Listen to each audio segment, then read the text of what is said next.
I love that projection. It's the latest in what's been a very hard prospect to project. In that first mock, Mel had Love going to the Saints at 24. Then he dropped him. Then he brought him back up to 23 to the Patriots. And now he has him going to the Raiders. And I bring Laura back into the conversation here. And here's what I like about that projection. We know about the history between John Gruden and Andy Reid. They sort of came from the same coaching staff in Green Bay.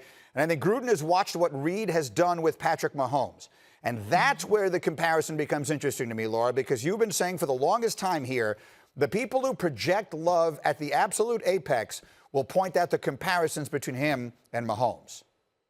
Right. And I love that projection as well. I think it'd be fascinating to see a guy like Love with the skill set that he has with a quarterback coach and a head coach like John Gruden who can really develop it. Here's the thing, Greeny, you said it. Jordan Love is one of the most polarizing prospects overall in this draft. Teams are all over the map on how they feel about him. And the Mahomes comparison is important. It's really interesting to point out that Scouts Inc. actually, the pre-draft grades, has Jordan Love at a 90. Mahomes was an 85. 90 and above means a rare prospect, and Jordan Love can certainly be that. But the question marks surrounding him for some of the teams that would drop him much lower outside the first round and beyond that, it's just the inaccuracy, some of the decision-making. There's that number that really sticks with you.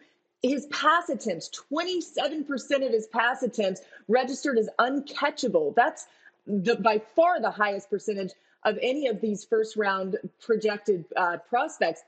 And here's another thing I would point out that I think is really interesting when you talk about the risk here, Greeny, and how some of these teams are going to look at this.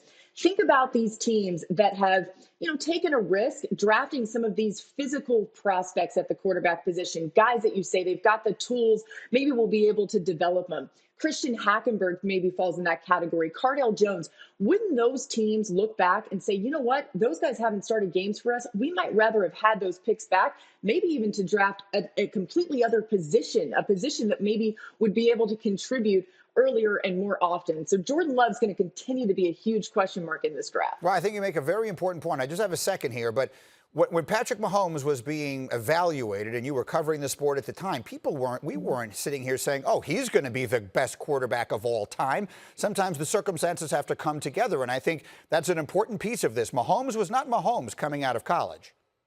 No, absolutely not. He was wild. He did a lot of things that would make teams concerned. He seemed like a really risky pick at the time. And just once again, he had a lower grade going into the draft than Jordan Love does. I think if Love is paired with the right team, we're talking about a really good situation for his future. Yeah, and Gruden might be exactly that because he has the people in place this year between Carr and Mariota to play this season and let Love sit and learn for a year the way Mahomes did. It could be a good matchup.